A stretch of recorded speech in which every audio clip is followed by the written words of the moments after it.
Ratu Jreng akhirnya bersuara menjawab semua komentar tajam dari Nikita yang selama ini ditujukan pada dirinya. Para netizen yang merupakan anak-anaknya pun tak tinggal diam. Mereka ikut merespon dengan memberikan berbagai tanggapan agar Nikita bungkam. Akankah Nikita panik? Akankah sang wanita Amazon yang dikenal sebagai ratu dari negara api akan hangus dan padam? Perseteruan antara Nikita Mirzani dengan Bunda Korla pun semakin memanas. Bunda Korla akhirnya bersuara menjawab semua tudingan yang ditujukan kepada dirinya. Ia pun meminta Nikita untuk membuktikan ucapannya, serta mengatakan akan mengembalikan uang saweran 100 juta bahkan hingga 3 kali lipat, dengan catatan Nikita mampu mengembalikan semua tenaga dan waktu yang telah ia keluarkan. Sementara itu, dalam klarifikasi terbarunya, Nikita mengatakan bahwa Bunda Korla sempat mengajaknya untuk bertemu dan berbicara empat mata dengannya. Akan tetapi Nikita menolak permintaan tersebut lantaran dirinya sudah terlanjur emosi dengan sikap dan ucapan yang dilontarkan oleh Bunda Korla. Terkait uang saweran 100 juta yang akan dikembalikan oleh Bunda Korla, Nikita mengatakan jika ingin mengembalikan tak perlu ada syarat apa-apa. Seperti diketahui ketika keduanya bertemu dalam siaran live di akun Instagram milik Nikita untuk pertama kalinya, meskipun sempat beradu mekanik hebat, akan tetapi ending pada momen itu berakhir haru dan damai. Akan tetapi menurut Nikita, setelah momen haru dan damai tersebut, Bunda Korla sempat melakukan siaran live di akun Instagram miliknya dan kedapatan tengah memberikan makian kepada Nikita. Sontak saja hal itu kembali memicu amarah Nikita yang tadinya sempat berdamai. Bahkan seperti dikatakan sebelumnya, bahwa karena hal itulah Nikita telah menutup pintu untuk berdamai dengan Bunda Korla. Derasnya serbuan komentar dari para netizen kepada Nikita Mirzani akibat aksinya yang membeberkan informasi tentang sosok Bunda Korla membuat akun Instagram miliknya sempat menghilang. Akan tetapi Nikita menjelaskan bahwa akun Instagram miliknya tersebut sementara dinonaktifkan untuk menghindari serbuan yang diduga dari kalangan anak-anak Bunda Korla. Akan tetapi tepatnya pada Sabtu sore, akun Instagram milik Nikita terlihat kembali aktif. Bahkan dalam postingan terbaru setelah akun itu muncul, Nikita memposting sebuah artikel dari salah satu media online yang diterbitkan pada tahun 2017 sebagai bukti rekam jejak Bunda Korla yang saat itu diketahui tengah menghina para penduduk Aceh. Menanggapi postingan tersebut, pro dan kontra pun terjadi. Beberapa netizen mengatakan bahwa Nikita mulai menunjukkan fakta terkait segala ucapannya terhadap Bunda Korla secara bertahap. Bahkan ada pula netizen yang menilai bahwa Nikita memang hobi mengumbar aib seseorang. Merespon para netizen yang kontra terhadap dirinya, Nikita pun akhirnya memberikan jawaban secara langsung terhadap semua komentar dari para netizen yang memang mendukung Bunda Korla. Akunnya di-offin, iya betul, karena banyak boti yang nyerang. Selama yang kita omongin benar, mau di live Instagram kek, di pelajaran buat kalian ya. Kalau kalian ribut sama orang ya, kalau kalian ribut sama orang, kalian mau posting di live Instagram kek, di story kek, di feed kalian kek, di TikTok kek, dimanapun itu, selama yang kalian omongin itu benar dan ada buktinya dan bisa dipertanggungjawabkan, kalian tidak akan terjerat sama hukum. Paham? Lu bilang gue bongkar aib siapa yang gue bongkar? Gak ada aib yang gue bongkar, itu ada kehidupan yang sesungguhnya. Jangan ngejelekin engkong udah jelek. Dia mau menjatuhkan siapa? Gue mau menjatuhkan siapa? Si Engkong Korla mah udah jatuh, dia mah udah gak punya harga diri. Sekarang tiketnya buat nonton Engkong Korla udah digratiskan, tidak ada lagi yang beli. Kalau dia bilang sold out, itu bohong. Karena tiketnya sekarang udah digratiskan, gara-gara bacot gua. Harusnya kalian terima kasih. Tanggapan tentang Niki tentang bule yang ngebahas pajak.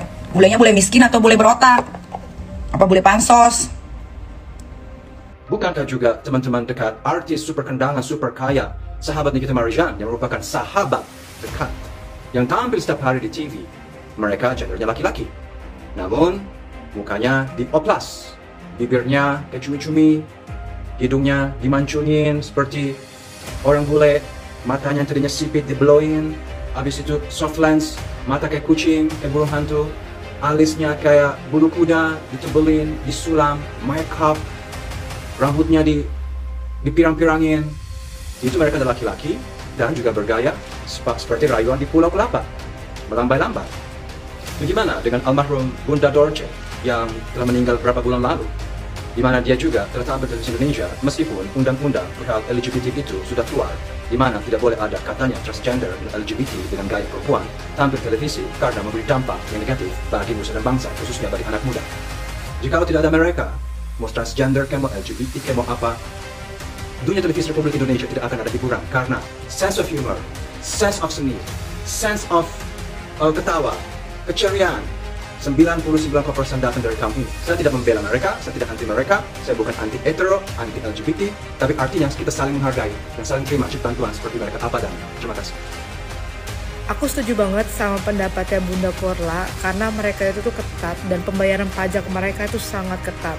Untuk orang-orang yang sudah bekerja di Uni Eropa itu wajib membayar pajak dan pajak mereka itu mahal.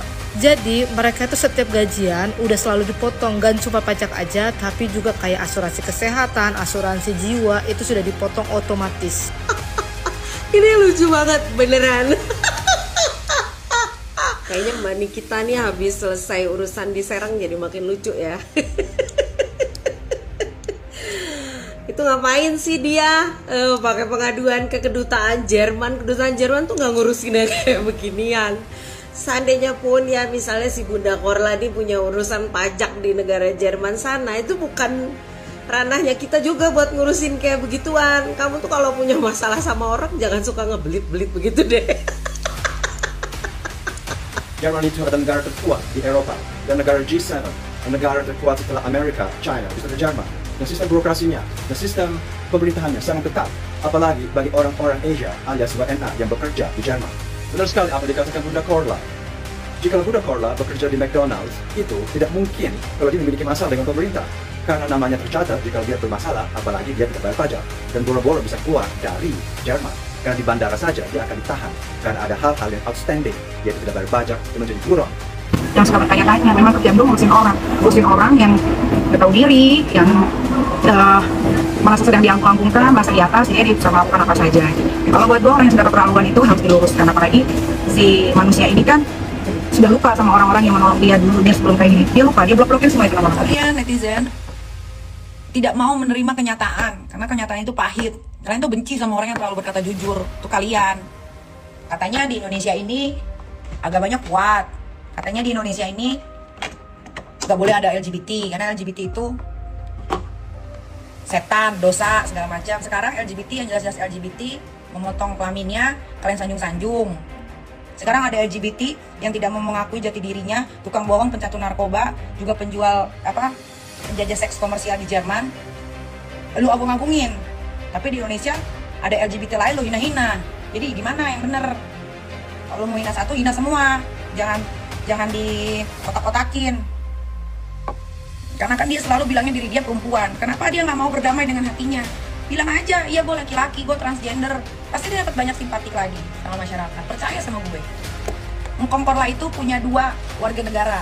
Satu, paspornya Indonesia. Dia masih warga negara Indonesia, tapi dia punya green card yang dia bisa menetap di Jerman.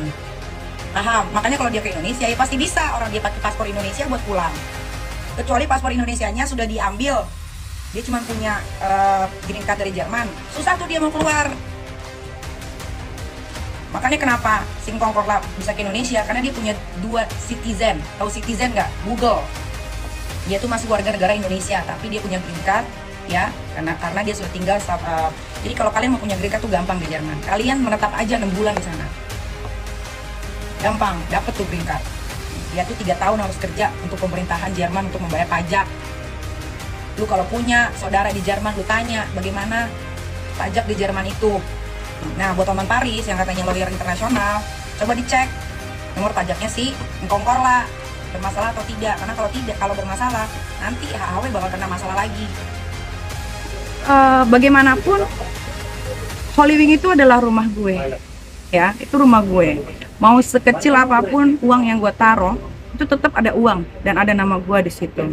Karena Kak Igun pernah meminta tolong untuk membuat satu acara dan meminta tempat itu gratis. Maksud gue, lu ngomong dulu dong ke gue, kan gue yang mengenalkan ke semua owner-owner. 4 tahun yang lalu pernah cari masalah sama gue sebetulnya, tapi gue sudah lupakan gitu. Waktu itu kan dia kan viralnya di Facebook ya, tapi nggak viral juga, paling problemnya 1000-2000 kayak gitu. Oh iya, maki-maki gue di Facebook, di live Facebooknya dia dulu. Tapi itu Nyai memaafkan dong. Maafin, pas tiba-tiba ngeliat dia di Instagram, ih kok udah berubah ya gitu kan. Ternyata berubahnya itu memang dia ada maksud dan tujuan gitu kan. Licik gitu, licik. Ini ada yang tahu nih, Baby, Jabe, sebenarnya Nyai sudah berdamai. Waktu si Ngkong Korla disuruh tidur, bukannya tidur malah live lagi maki Nyai. Ya Nyai marah kayak gini. Nah, tuh tahu. Apa yang bikin gue kesel karena ternyata apa yang keluar dari mulutnya itu tidak sesuai sama yang sebelum yang dia lakukan, sebelum seperti sekarang gitu kan. Terus setelah gue cari tahu, yang dia bilang katanya uangnya sudah dibelikan Al-Quran, dikasih ke anak yatim pun itu bohong gitu. Makanya gue ini maksud gue gini ya, orang Indonesia ini kalau untuk urusan yatim piatu, bawa Al-Quran gitu kan simpatinya kan keluar kan, tapi ketika dikasih tahu kenyataan bahwa tidak seperti itu, tidak terima kan. Udah nggak usah minta maaf aja sama Tuhan yang udah dia bohong, nggak usah nanti buat naikin followersnya, viewers dia doang. Dia mau minta ketemu kok, dia minta ketemu 4 mata, tapi gue nggak mau. Gue paling benci sama orang yang lupa daratan, lupa diri. Semua orang yang pernah menolong dia gara-gara dia viral, dia agung-agungkan netizen Indonesia, dia lupakan, dia blok semua. Teman-teman seperjuangannya di blok semua. Dia tidak mau kalau orang-orang itu mengeluarkan siapa jati diri sebetulnya seorang Indra namanya. Ya lu paling suci, nggak ada dosa. Lu yang bilang gue nggak punya dosa. Lu yang bilang gue nggak punya dosa. Gue nggak bilang gue nggak punya dosa. Lu yang bilang kan gue nggak punya dosa. Terima kasih. Tuh gue sanjung lo. Lu salah. Gue benerin ya. Gue punya dosa. Duit disawer diminta lagi. Tidak pernah keluar dari mulut gue meminta uang saweran itu. Tapi Ivan Gunawan yang komen di Instagramnya si Ngkong Korla yang bilang balikin aja duitnya. Lu jangan fitnah. Nah kalau itu lu jatuhnya fitnah. Karena gue tidak pernah keluar dari mulut gue minta dibalikin duitnya. Tapi kalau dia mau balikin, gue syukur alhamdulillah. Nanti kan gue kasih ke orang-orang. Kenapa? Karena ternyata uang yang diberikan sama orang-orang yang nyawer dia tidak dipergunakan dengan baik, malah dibeliin narkoba. Bukannya buat dia bayarin pajak atau bayar rumah yang ditempatin sama dia, malah dia keep sendiri. Kan cari masalah dia. Katanya uang sumbangan dipakai buat ponakannya sambil beli Al-Quran. Buktiin. Mana videonya saat dia bagi-bagi Al-Quran? Mana videonya saat dia memberikan itu uang saweran ke anak panti asuhan? Buktiin. Gua kasih tahu ya, gua aja nyumbang. Gua nyumbang nih untuk warga-warga di Papua yang tidak mampu. Gua nggak minta dibikinin video, gua nggak minta dibikinin ucapan terima kasih, nggak minta. Atas kesadaran dirinya sendiri dia bikin sendiri. Kalau balikin duit itu kan gara-gara Kak Igun yang komen udah balikin aja duitnya gitu kan. Ya udah, nggak. Kalau gue mah kalau udah ngasih sesuatu, pantang bagi gue untuk minta balik. Gue ngasih uang karena dia menghibur gue. Gue ngasih uang karena dia menerima tantangan gue. Gitu. Gue nggak pernah bilang lo harus panggil gue dengan panggilan lo ke orang lain. Tapi kalau dia mau membalikan uangnya, sangat gue terima. Masalah Niki sama Kak Igun sudah selesai karena Kak Igun sudah minta maaf secara gentleman ya. Ada buktinya nggak dia beli narkoba? Jangankan bukti dia beli narkoba, dia OD aja gue punya videonya. Dia OD, gue ada videonya. Dia hampir mampus tuh. Tahun 2020 pas COVID lagi gencar-gencarnya ada gue videonya ada. Tapi laporin gue dulu ke polisi. Jadi mana infonya pakai narkoba? Ya dari orang-orang Indonesia yang benci sama dia di Jerman. Karena setiap dia ditolongin, dia tuh nggak pernah ingat sama orang yang nolongin dia. Dipinjemin rumah bukannya dirawat, diberakin itu rumah. Mending tainya dibersihin. Kadang-kadang sampai kering. Sofa orang sampai bau pesing karena dia suka ngompol. Kayak diri lo bener aja. Memang pernah gue bilang mendeklar kalau diri gue bener. Memang pernah, memang ada. Gue bilang diri gue benar, nggak ada. Sibuk sekali. Iya seperti yang lo lihat. Saking sibuknya lo tonton, lo cari sampai ke Instagram anak gue. Mulut lo dajal betul. Bacot emang lagi ngebacot, tapi lo tonton.